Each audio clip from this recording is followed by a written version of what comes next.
Seorang ilmuwan sekaligus pemburu mendapatkan tugas untuk mencari sesuatu di pedalaman hutan Tasmania. Namun di tengah perburuan disuguhkan konflik yang akan menyingkap sebuah fakta.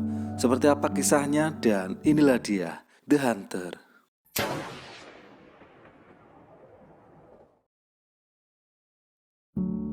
Pria ini adalah Martin. Saat itu ia bertemu dengan bosnya. Si bos memberikan pekerjaan dari laboratorium biokimia militer bernama Redleaf untuk menemukan hewan yang katanya sudah punah di pedalaman pulau Tasmania. Saat itu Redleaf menawari agar Martin ditemani oleh seseorang dari anggota Redleaf, namun Martin menolaknya dan bersikukuh untuk pergi ke Tasmania seorang diri. 2 men is a security risk. Di kamar, ia menyiapkan semua peralatan untuk meneliti beserta senjata yang akan ia gunakan di alam liar. Perusahaan Redleaf meminta Martin untuk membawa pulang sampel dari makhluk tersebut, entah itu darah, kulit, rambut, maupun organ tubuh untuk diteliti DNA-nya sebagai bahan pembuatan senjata biokimia pihak militer.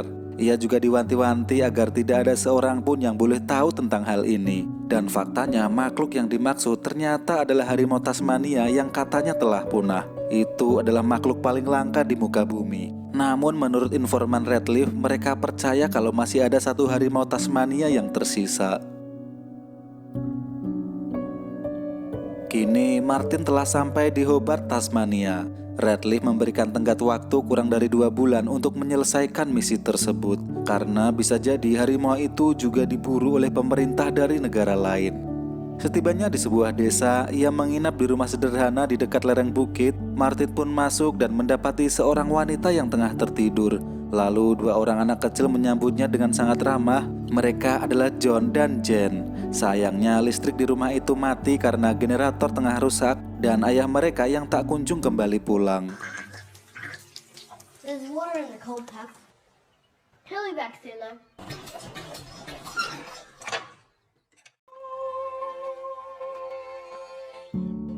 Setelah mandi, Martin pun menyiapkan peralatannya untuk berburu sambil terus diganggu anak-anak usil yang mencoba untuk lebih dekat dengannya. Saat itu, Jane meminta untuk mencarikan sang ayah yang pergi ke hutan dan tak kunjung kembali sambil menunjukkan foto dari sang ayah.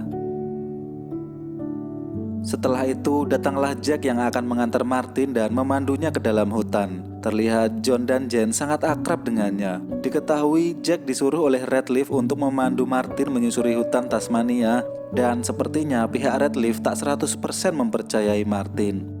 Dalam perjalanannya ke hutan, terlihat mafia pembalakan liar yang menebang pohon dan merusak alam yang menjadi habitat hewan endemik di sana. Lalu dengan menyusuri jalan terjal, sungai, serta bukit, Jack pun bercerita kalau ayah dari John dan Jane adalah seorang pecinta alam.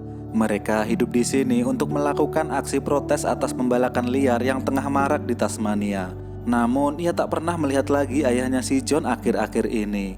Setelah berbincang, akhirnya mereka tiba di sebuah tebing. Lalu Martin pun menyuruh Jack untuk pulang dan akan melanjutkan penelitiannya seorang diri.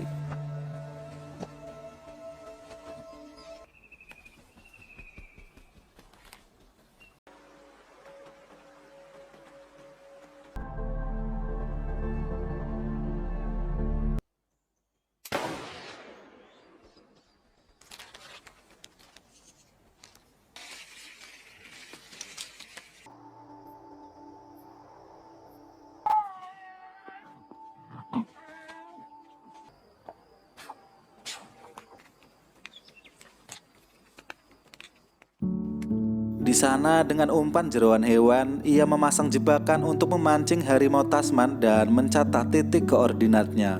Tak lupa Martin juga memasang ranjau dan berkeliling mencari tanda-tanda keberadaan harimau tersebut. Setelah berhari-hari, esoknya ketika mengambil air minum di sungai, terdengar suara tembakan dari kejauhan. Martin pun mencari tahu, namun tak ada seorang pun yang ia temukan di sana. Bergegas ia kembali dan menemukan seseorang telah merusak mobilnya dan menulis menggunakan kotoran yang berisi ancaman agar Martin segera pergi dari hutan tersebut. Mungkin itu adalah ulah dari mafia pembalakan liar.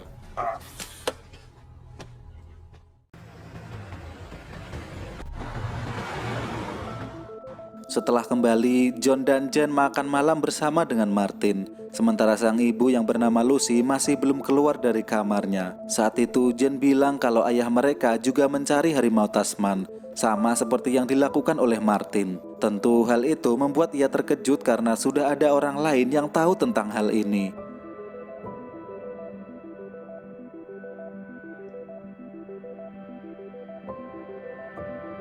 Di keesokan hari, ketika Martin membeli Pertamax, terlihat beberapa orang yang mencoba mengintimidasinya. Mereka adalah orang-orang dari mafia pembalakan liar di sana.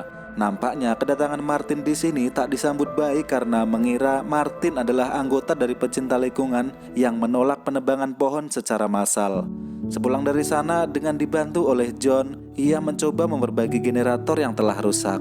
John yang tak banyak bicara ini nampaknya begitu care terhadap Martin. Mungkin karena begitu rindunya ia kepada sang ayah yang tak kunjung kembali pulang.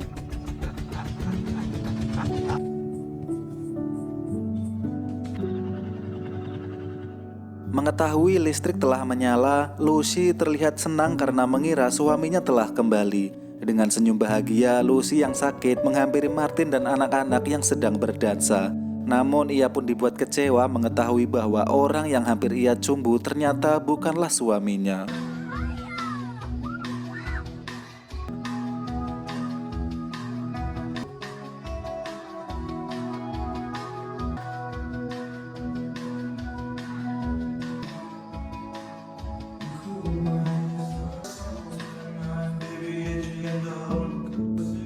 Setelah itu, Martin mengecek keadaan Lucy yang diketahui diberi obat oleh Jack. Ketika itu, sepertinya ia tahu kalau obat tersebut justru akan memperparah penyakit Lucy. Ia pun menyuruh Jen untuk membuang obat itu dan memandikan si ibu bersama anak-anak, layaknya kasih sayang seorang suami kepada keluarganya. Dan di situ lagi-lagi John serta Jen melihat Martin seperti sosok ayahnya yang sangat mereka rindukan. Give her lots of tea and water. Esok hari terlihat John memberi sebuah gambar harimau Tasmania yang pernah dilihatnya bersama sang ayah. Hal itu menandakan kalau harimau itu memang masih ada dan belum sepenuhnya punah. Setelah itu bergegas ia ke hutan untuk mengecek jebakan dan di tengah jalan ia melihat mafia penebang pohon yang terus menatapnya dengan sinis. Saat tiba di hutan, ia kembali mengecek jebakan-jebakan yang ia pasang, namun sama sekali ia tak melihat jejak dari harimau Tasman yang ia cari.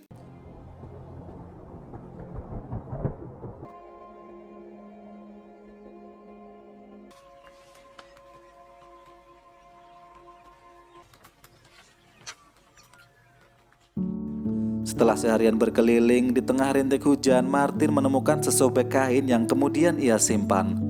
Tak berapa lama, ia mengecek jebakan yang terpasang kamera inframerah dan mengambil memorinya. Ia pun mengecek hasil rekaman itu, namun masih tak ada tanda-tanda keberadaan si harimau. Tak lupa Martin membawa kain yang ia temukan di hutan dan memberikannya kepada Jen. Namun Jen berkata kalau itu bukanlah milik ayahnya. Sementara itu, Lucy yang mulai baikan terlihat pulang dari pasar diantar oleh Jack. Terpancar rona wajah bahagia dari Lucy. Namun tak demikian dengan Jack, yang nampaknya ia cemburu dengan kedekatan anak-anak Lucy terhadap Martin.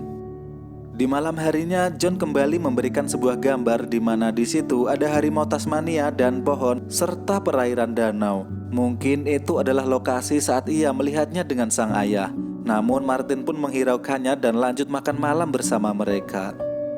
Hari pun kini telah berganti. Martin mendatangi danau yang dimaksud oleh John dan di sana kembali ia membuat jebakan seperti hari-hari sebelumnya, berharap akan melihat tanda-tanda keberadaan sang harimau terakhir. Tak berapa lama ia menemukan bangkai kanguru yang masih segar, namun organ jantungnya telah hilang. Lalu terdengar langkah hewan buas di belakangnya dan dengan antusias Martin pun mengejarnya, namun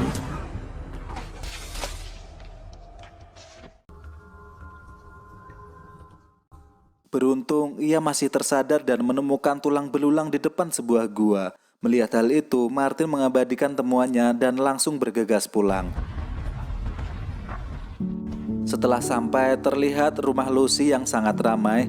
Dan ternyata Lucy mengadakan arisan bersama teman-teman dari organisasi pencinta alam yang menentang pembalakan liar. Lucy yang mengetahui mata Martin terluka terlihat penuh perhatian layaknya istri kepada suaminya sendiri. Saat itu sambil mengelap darah Martin, ia bercerita kalau pembalakan liar susah untuk dilawan karena ada campur tangan dari pejabat setempat yang membackinginya. Namun mereka harus tetap berjuang melawan itu semua demi menjaga keseimbangan alam. Malam harinya, Martin memberitahu John kalau harimau Tasman selalu membunuh mangsanya dan mengambil jantungnya terlebih dahulu. Martin juga menambahkan kalau kemarin ia melihat harimau itu hanya sendirian dan mungkin itu hanya satu-satunya yang tersisa. Kemudian terlihat mereka berkumpul dan berbahagia di malam itu. Namun tak lama kemudian datang gerombolan para pembalak liar yang kembali mengintimidasi mereka. Karena bagi orang-orang ini, pencinta alam telah mengganggu roda ekonomi yang telah bertahun-tahun mereka jalankan.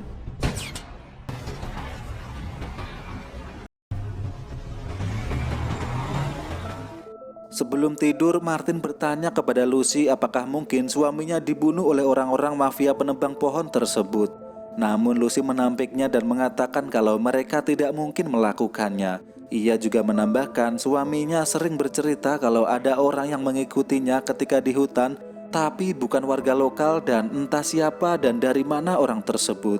Ia juga mengatakan kalau polisi pun tak berhasil menemukan mayat dan bukti keberadaan suaminya.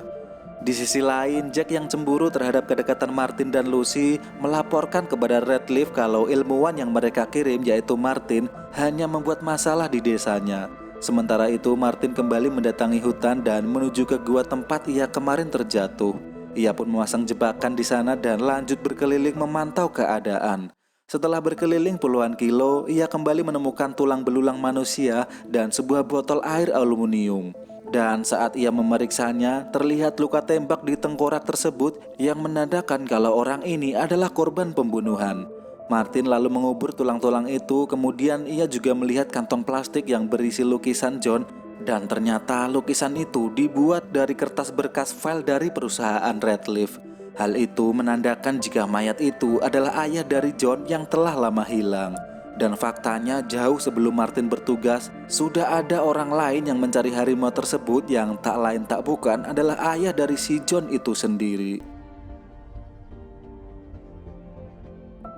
Setelah itu, Martin yang kebingungan pun turun gunung dan menghampiri para pembalak liar karena mengira mereka adalah pelakunya.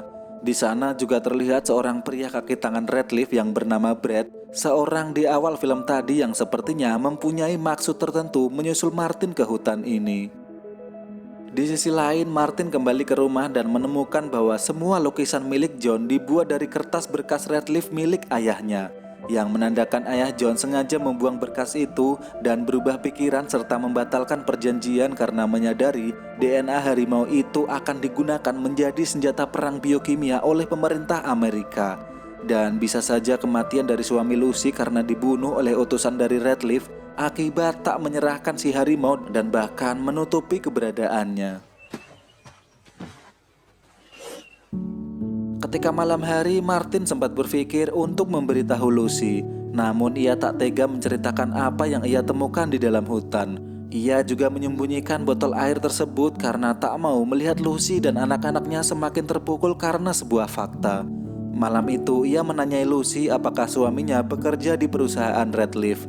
Lucy pun menjawab iya dan bercerita kalau suaminya berburu harimau Tasman yang mempunyai racun unik dan Radcliffe menginginkan DNA-nya. Saat itu suaminya berusaha menghentikan mereka. Lalu Lucy menambahkan kalau lebih baik harimau itu punah saja, karena jikapun masih hidup, pemerintah Amerika akan selalu memburu mereka demi sebuah senjata perang biokimia pemusnah massal.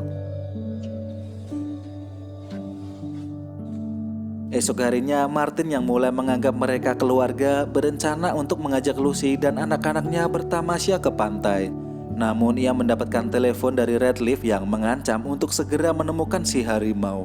Mendengar itu, nampak kekecewaan dari Lucy dan anak-anak karena tak jadi piknik dan Martin lebih memilih pergi menuntaskan misinya. Tak lupa Martin juga meninggalkan koordinat yang akan ia kunjungi di atas meja jika sewaktu-waktu ia tak kembali. Musim dingin kini telah datang. Di hutan itu selama beberapa hari Martin terus memantau keberadaan si harimau. Di sisi lain, kaki tangan Redleaf yaitu Brad mendatangi kediaman Lucy dan mengecek barang-barang milik Martin dan mengetahui kalau Martin belum mendapatkan harimau tersebut. Sementara Martin di dalam hutan masih sibuk dengan perangkapnya yang belum membuahkan hasil. Lalu pada siang hari ia menemukan jejak kaki harimau Tasman yang dicarinya. Namun tiba-tiba Brad datang menodongkan senapan dan Martin pun menutupi jejak kaki tersebut dengan lututnya. Dan dengan wajah sangar, Brad menyuruh Martin untuk menunjukkan lokasi gua yang ia maksud. Sambil berjalan menyusuri hutan tanpa sepengetahuan dari Brad, Martin menggiringnya agar menginjak ranjau yang ia buat dan...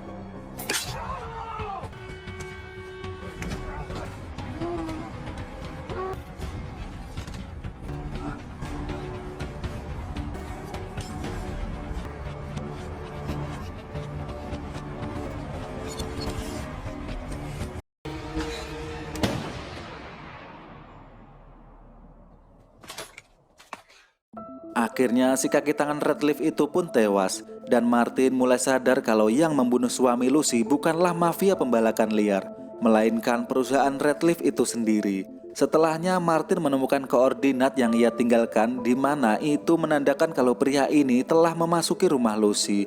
Khawatir terjadi sesuatu, ia pun bergegas kembali dan mendapati rumah keluarga Lucy telah terbakar dan hangus dilalap api. Dengan perasaan gelisah, bergegaslah ia mendatangi Jack dan menanyakan apa yang sebenarnya terjadi. Jack pun sambil menangis mengatakan kalau terjadi kebakaran di rumah itu yang membuat Jen serta ibunya tewas.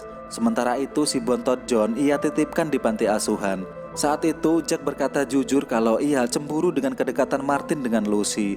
Oleh karena itu ia melaporkan Martin ke Redleaf, namun ia sangat menyesal karena hal itu justru berujung petaka di mana orang suruhan Redleaf malah membakar rumah dan membunuh wanita yang ia sukai, yaitu Lucy. Martin sangat marah mendengar hal itu karena faktanya ia sendiri ternyata dikirim untuk menggantikan suami Lucy mencari harimau tersebut. Yang mana karena si suami membatalkan perjanjian, ia pun dibunuh oleh pihak Redleaf. Dan kemarin seseorang kembali dikirim untuk membunuh dan menggantikan Martin. Tentu hal itu tak akan berhenti sampai Redleaf mendapatkan apa yang mereka inginkan. Setelah itu Martin pun pergi dan terlihat Jack yang menyesali perbuatannya.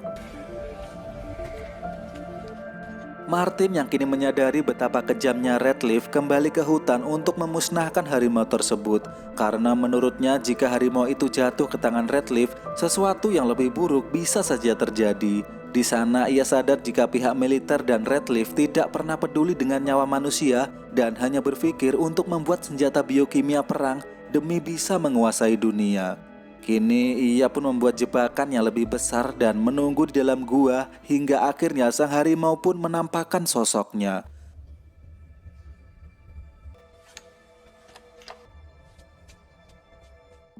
Seolah mengetahui akan takdir yang lebih baik, harimau Tasman terakhir yang hidup sendirian tanpa teman ini pun terlihat murung dan sedih. Bahkan melihat Martin dengan senjata, ia tak terlihat mencoba bersembunyi ataupun berlari. Si harimau hanya menunduk seakan tahu apa yang terbaik bagi dunia ini dan... Ditemani isak tangis, Martin hanya bisa berharap kalau itu adalah keputusan yang tepat. Tidak ada pilihan tanpa risiko dan begitulah hidup. Ia hanya ingin si harimau terakhir ini bisa bahagia menyusul teman-temannya di sisi sang pencipta. Dengan langkah terayun, Martin membakar jasad si harimau terakhir, berharap itu akan menghilangkan jejak DNA-nya dari ambisi perusahaan Redleaf dan militer Amerika.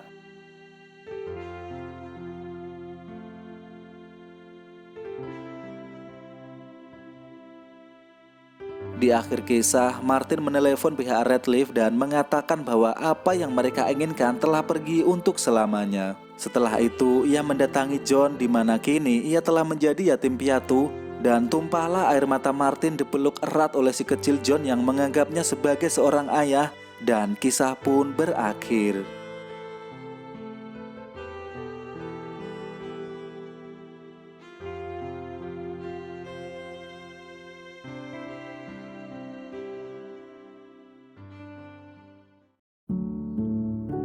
Dari Martin kita belajar bahwa pada akhirnya pilihan yang sulit harus ditentukan.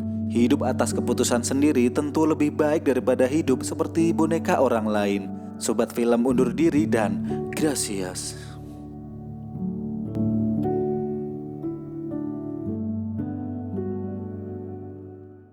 Johnny, Annie, Cinderio.